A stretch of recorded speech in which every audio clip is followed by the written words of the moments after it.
പത്തനംതിട്ടയിലെ നഴ്സിംഗ് വിദ്യാർത്ഥിനി അമ്മു സജീവന്റെ ആത്മഹത്യയിൽ അറസ്റ്റിലായ പ്രതികളെ പോലീസ് കസ്റ്റഡിയിൽ വിട്ടു.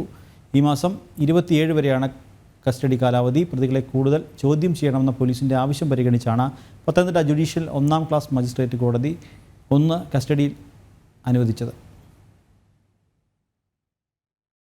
കേസുമായി ബന്ധപ്പെട്ട് കൂടുതൽ വിവരങ്ങൾ കണ്ടെത്താനുണ്ട്. ചോദ്യം ചെയ്യലുകൾ ആവശ്യമായി വരും. ഇതിന് പ്രതികളെ കസ്റ്റഡിയിൽ വിട്ടുകിട്ടണമെന്നായിരുന്നു കസ്റ്റഡി അപേക്ഷയിൽ പോലീസ് കോടതിയെ അറിയിച്ചത്. പോലീസിന്റെ ആവശ്യം പരിഗണിച്ച കോടതി അമ്മുവിന്റെ സഹപാഠികളായ പ്രതികൾ അലീന, അക്ഷിത, അഞ്ജന എന്നിവരെ 27-ാം തീയതി രാവിലെ 11 മണി വരെ കസ്റ്റഡിയിൽ വിട്ടു. കൂടുതൽ ആളുകളെ കേന്ദ്രീകരിച്ച് മൊഴിയെടുക്കലുകൾ വരും ദിവസങ്ങളിലുണ്ടാകും. ഈ മൊഴികൾ ചേർത്തുവെച്ച് പ്രതികളെ വിശദമായി ചോദ്യം ചെയ്യും.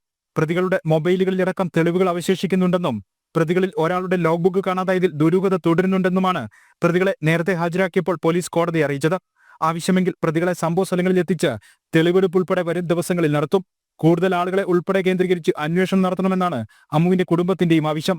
14 ദിവസത്തേക്ക് റിമാൻഡിലായ പ്രതികളെ കൊട്ടാരക്കര സ്പെഷ്യൽ സബ് ജയിലിൽ നിന്നും പത്തനംതിട്ട ജുഡീഷ്യൽ മജിസ്ട്രേറ്റ് 1-ാം ക്ലാസ് കോടതി 1-ൽ ഹാജരാക്കി. പോലീസ് കസ്റ്റഡിയിൽ വിട്ടുകിട്ടിയ പ്രതികളെ പത്തനംതിട്ട പോലീസ് സ്റ്റേഷനിലേക്ക് മാറ്റി. ജനം, പത്തനംതിട്ട.